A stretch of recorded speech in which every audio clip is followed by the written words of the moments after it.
Shalom, puji Tuhan, kita semua diberi kesempatan untuk merenungkan sebagian firman Tuhan dari kitab Yesaya.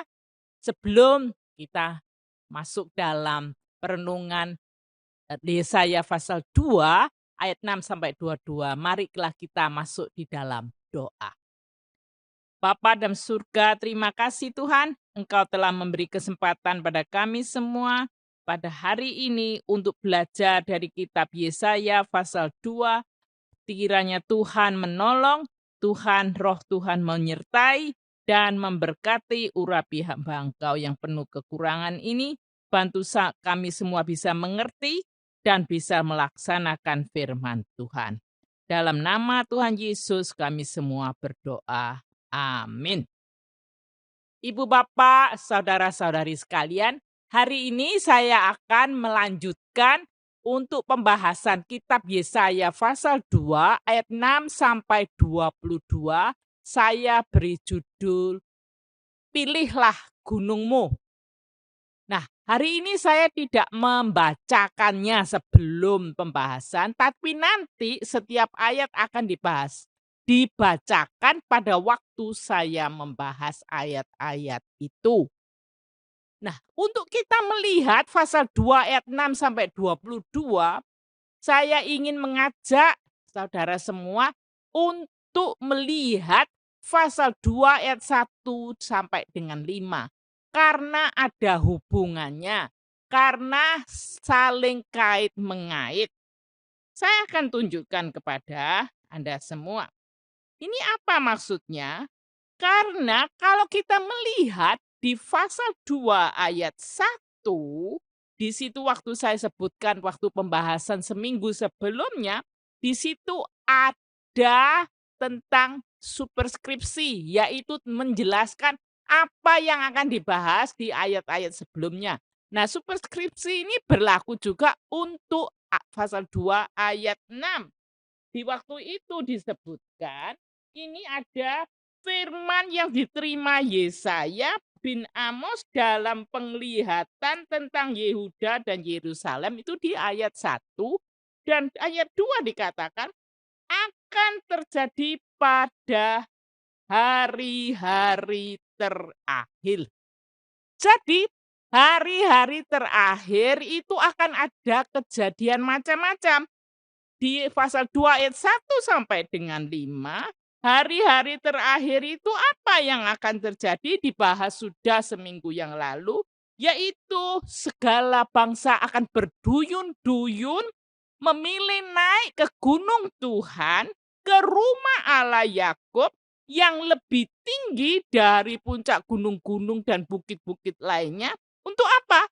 Untuk menerima pengajaran dari Tuhan sendiri, supaya dapat mengerti jalan-jalan Tuhan dan supaya dapat berjalan di jalur Tuhan.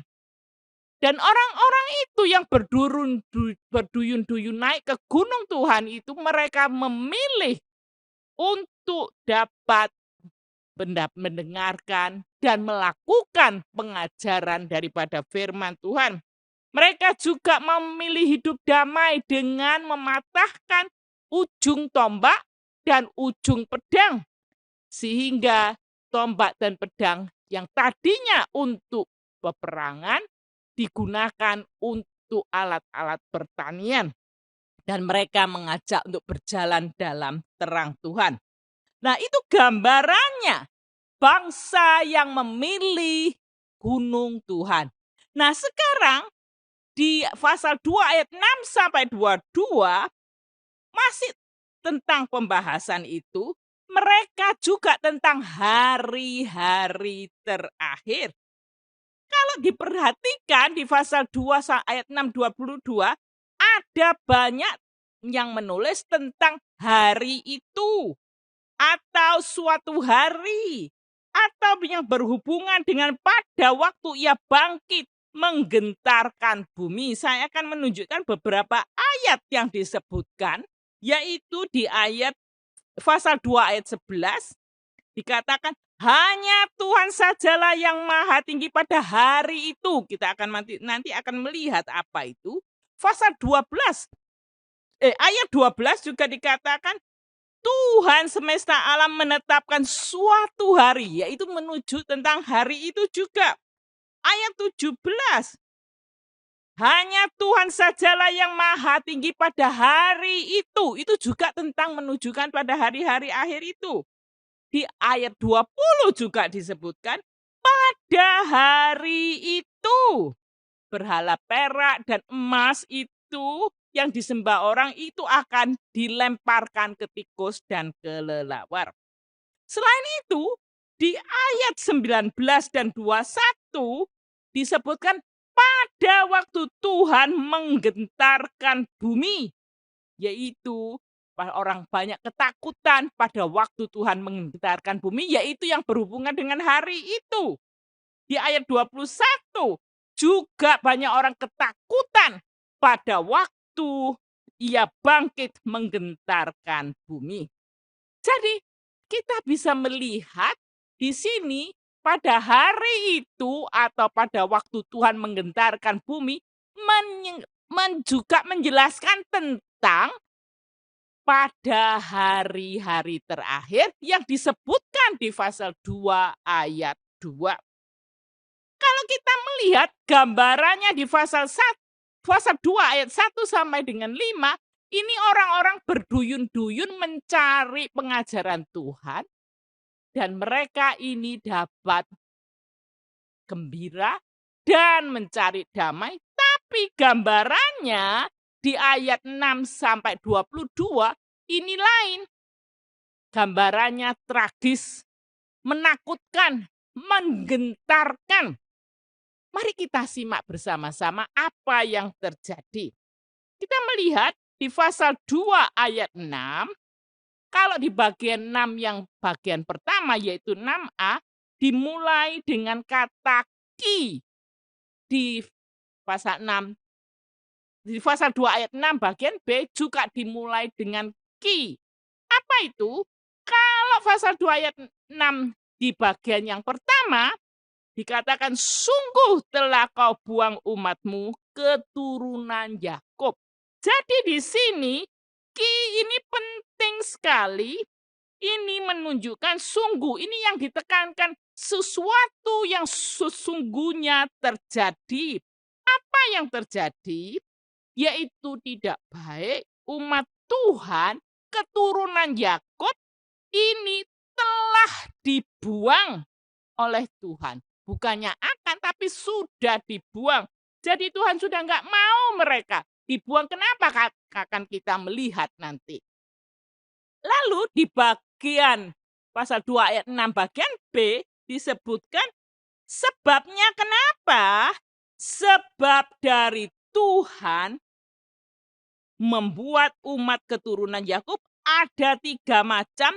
Apa? Sebabnya di situ, sebabnya ada 3 macam. Apa? Yaitu sebab negeri mereka penuh dengan tenung dari timur, itu pertama. Kedua, sebab ada juga sihir, penuh dengan sihir, seperti pada orang Filistin. Dan yang ketiga, sebab mereka berjabatan tangan dengan orang asing. Jadi pasal 2 ayat 6 menunjukkan kepada kami semua, sungguh apa? Telah kau buang umatmu keturunan Yakub karena ketiga hal itu yang mereka perbuat. Negerinya penuh dengan penenung dari timur.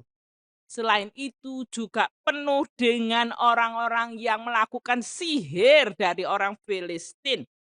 Penenung dan orang sihir untuk orang zaman sekarang dapat disebutkan yaitu sebagai orang-orang yang menggunakan ilmu gaib. Para dukun-dukun, orang pintar.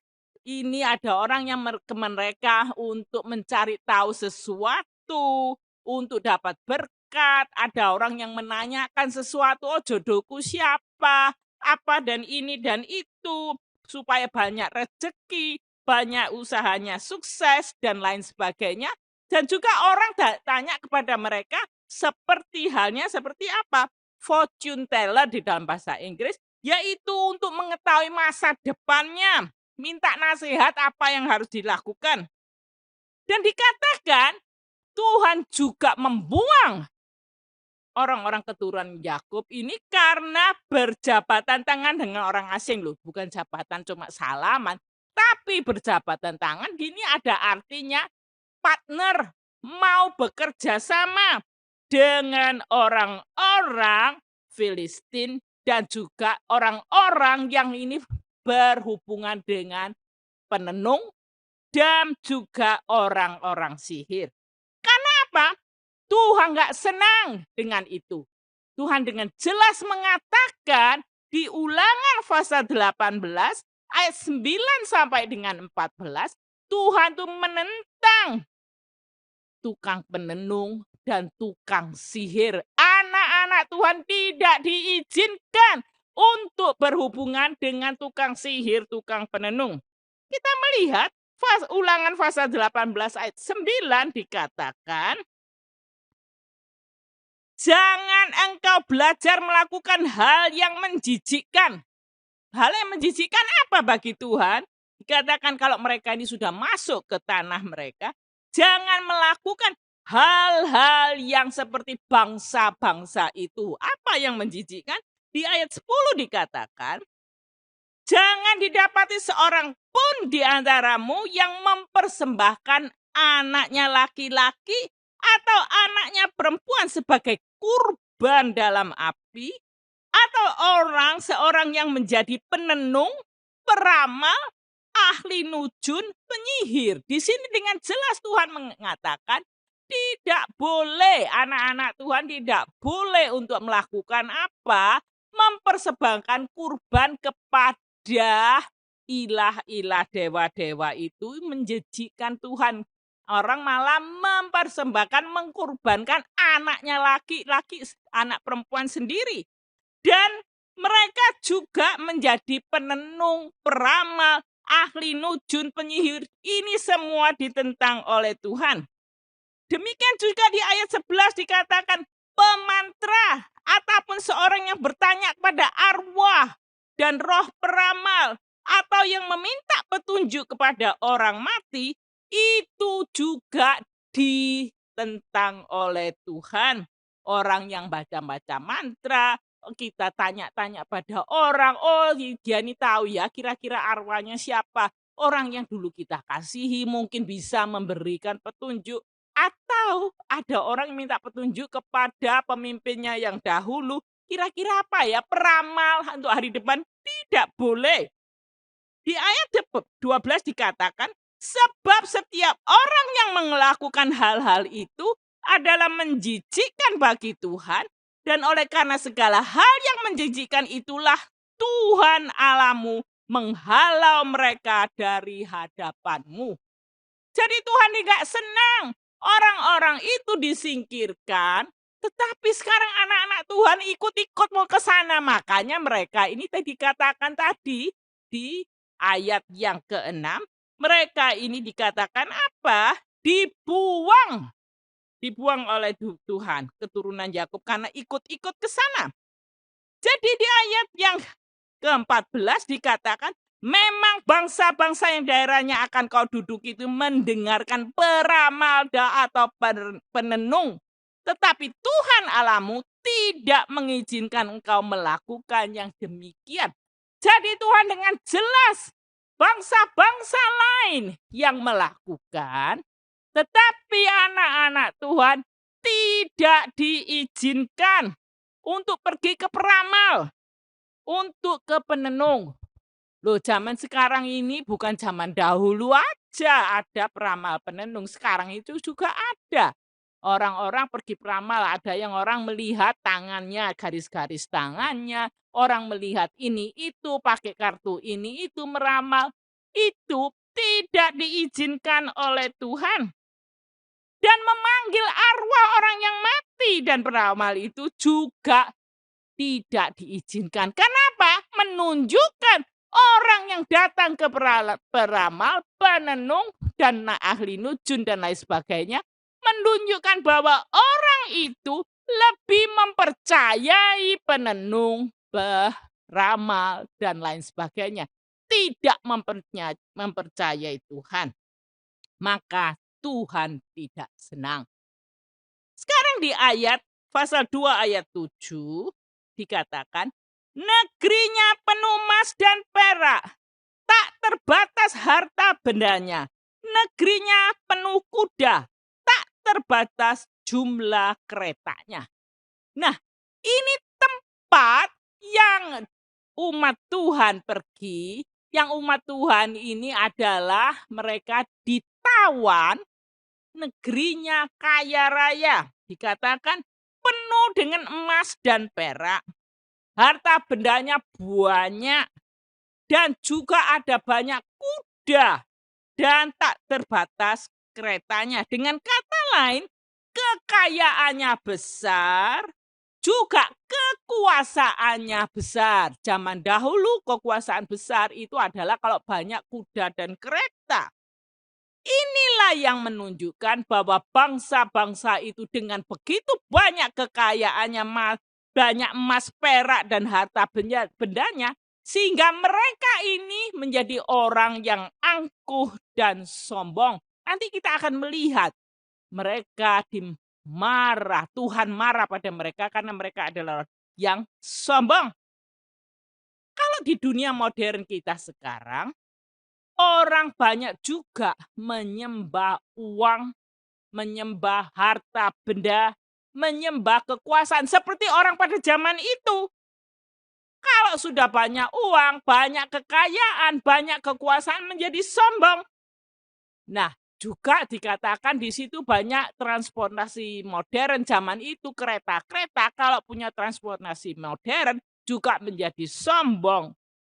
Nah, kita melihat penyembahan berhala bukan hanya pada dewa-dewi yang dibuat patung-patung, tetapi juga berbentuk dalam penyembahan kekayaan, penyembahan pada kekuasaan. Tuhan tidak melarang kita mempunyai berkat kekayaan, ada berkat kekuasaan. Tetapi Tuhan tidak senang kalau kita menyembah kekayaan, menyembah kekuasaan, dan tidak bersandar kepada Tuhan lagi. Di pasal 2 ayat 8 dikatakan, negerinya penuh berhala. Mereka sujud kepada buatan tangannya sendiri, kepada yang dibuat dari jari tangannya.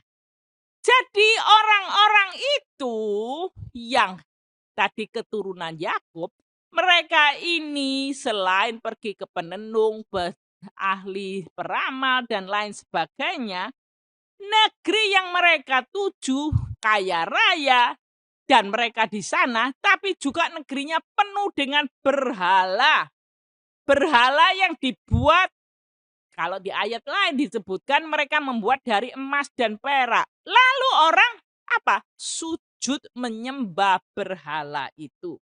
Hal ini berlawanan dengan salah satu perintah Tuhan, 10 perintah Tuhan. Kita melihat di Keluaran pasal 20 ayat 4 sampai dengan 5, juga disebutkan lagi di Ulangan pasal 5 ayat 8 dan 9, menyebutkan tidak boleh menyembah berhala.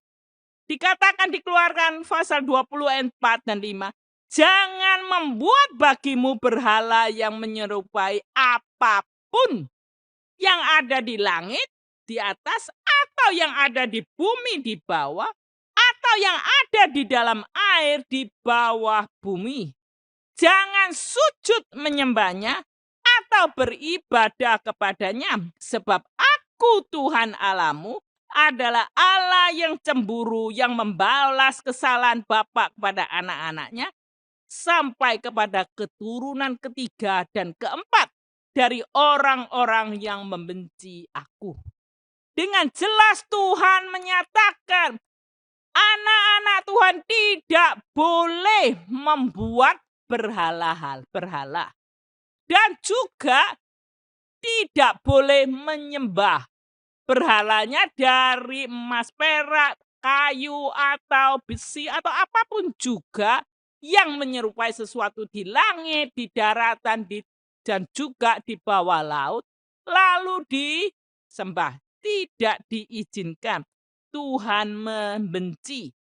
Menyembah berhala itu dan menyembah juga dewa-dewa dari emas perak itu Tuhan tidak senang.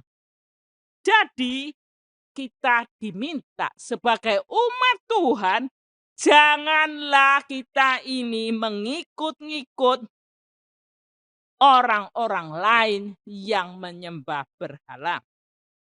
Lalu di ayat 9 dikatakan, pasal 2 ayat 9, manusia ditundukkan, orang direndahkan, janganlah angkat beban dosa mereka. Nah, tadi disebutkan orang-orang ini adalah orang-orang yang menyembah kekayaan, menyembah kekuasaan, menyembah berhala. Dan mereka juga mau minta petunjuk dari manusia-manusia lainnya yang sebagai peramal dan juga sebagai ahli nujum dan lain sebagainya. Nah, orang-orang yang seperti ini dikatakan orang-orang itu akan ditundukkan, akan direndahkan. Dan dikatakan janganlah beban dosa mereka itu diangkat. Dengan kata lain, mereka ini tetap akan dalam kutukan Tuhan kalau melakukan tadi. Sekarang kita melihat di pasal 2 ayat 10 dan 11. Disebutkan di sini, larilah ke gunung batu dan bersembunyilah di dalam liang tanah terhadap kegentaran akan Tuhan dan semarak kemegahannya. Manusia yang memandang dengan congkak akan direndahkan, orang yang angkuh akan ditundukkan. Hanya Tuhan sajalah yang maha tinggi pada hari itu. Nah, ini lagi menunjukkan pada hari itu. Hari-hari yang terakhir. Hari yang Tuhan menggentarkan. Ada apa? Ada hari penghakiman. Pada waktu Tuhan menghukum musuh-musuhnya, termasuk umat Yehuda, termasuk umat dari Yerusalem, yang saat itu sudah menjadi musuh Tuhan, karena mereka telah melakukan tadi, saya sebutkan menyembah berhala, dan juga mereka ini begitu dahsyatnya hukuman Tuhan, sehingga menggentarkan dan menakutkan.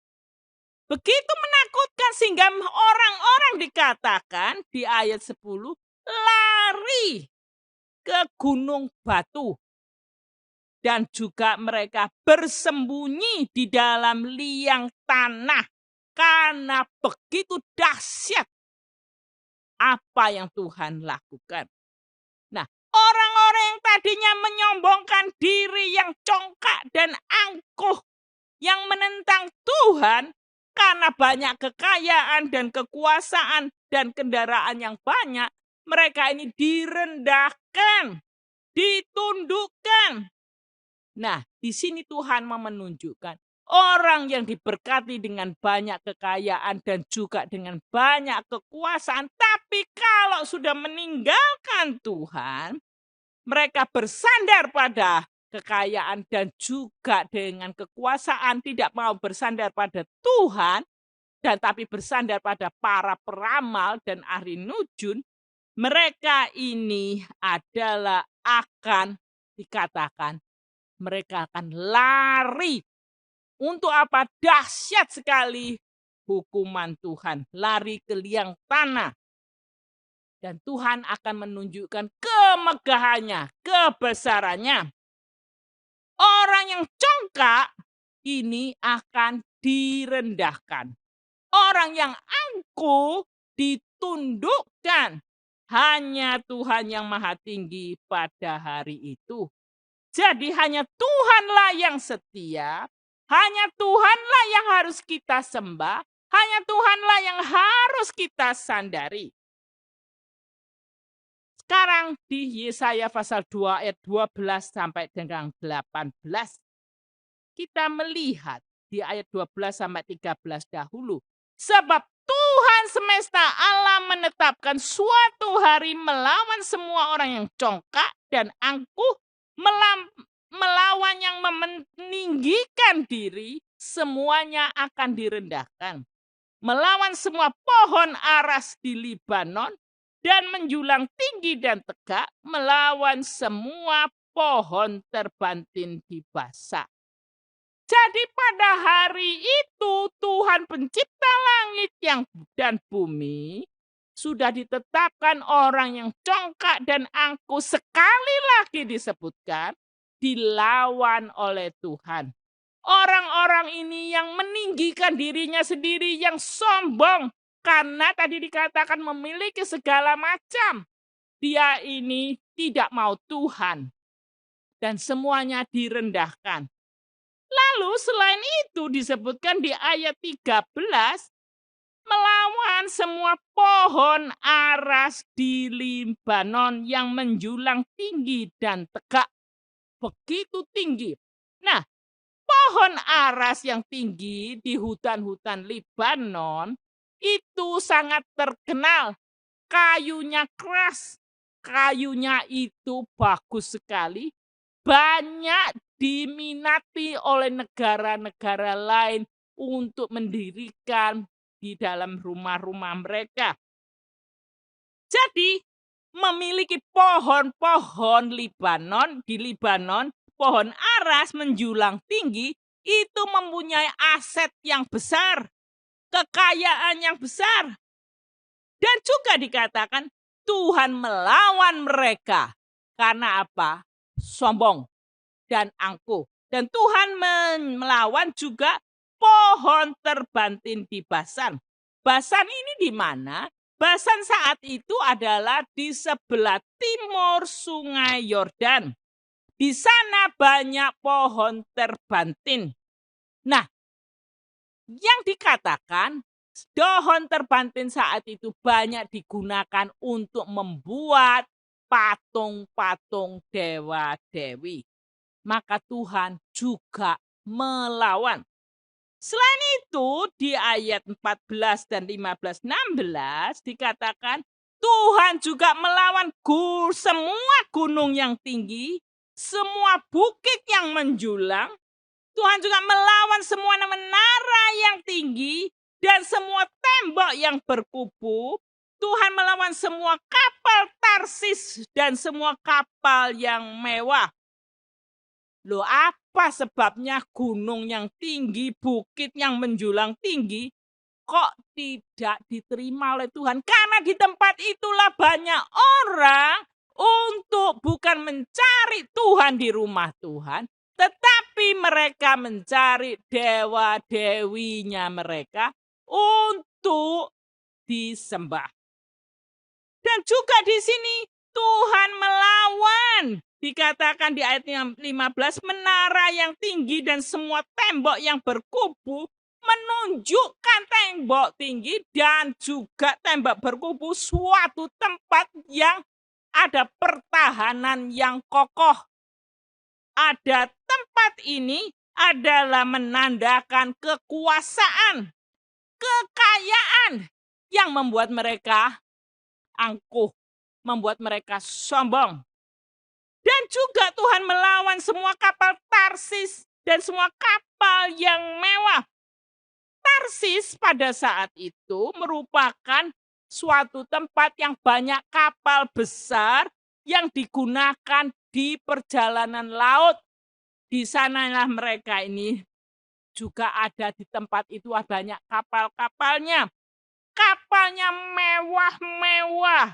Ini semua menunjukkan kekayaan yang besar dan juga menyombongkan mereka mempunyai kapal yang begitu mewah.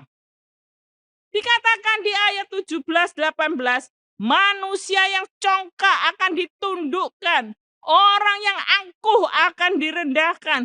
Hanya Tuhan sajalah yang maha tinggi pada hari itu.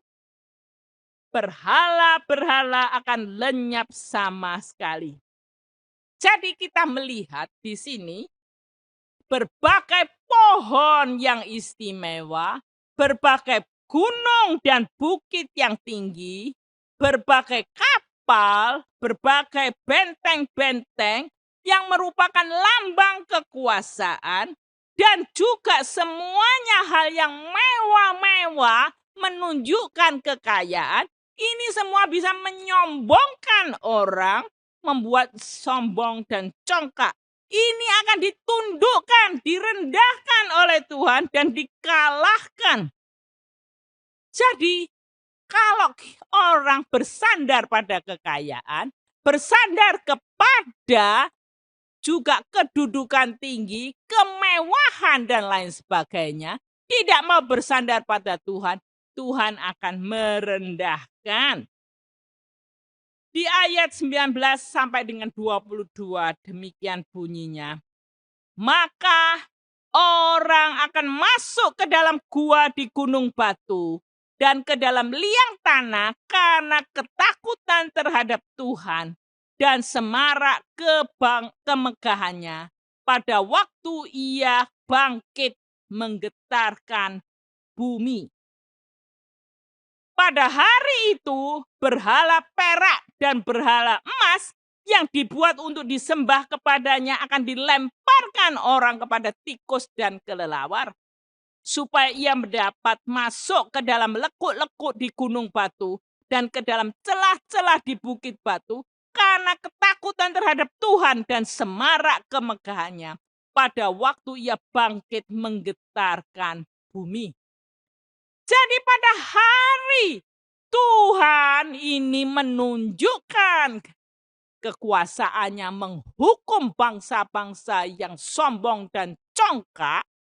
Ini Tuhan mengatakan orang banyak yang ketakutan. Di ayat 19 dikatakan masuk dalam gua di gunung batu. Sekali lagi dikatakan mereka juga makan masuk ke liang tanah karena takut terhadap Tuhan dan keagungan Tuhan pada waktu Tuhan menggetarkan bumi. Di daerah Palestina pada saat itu memang ada sejumlah gua yang terbuat dari batu kapur yang digunakan sebagai tempat persembunyian.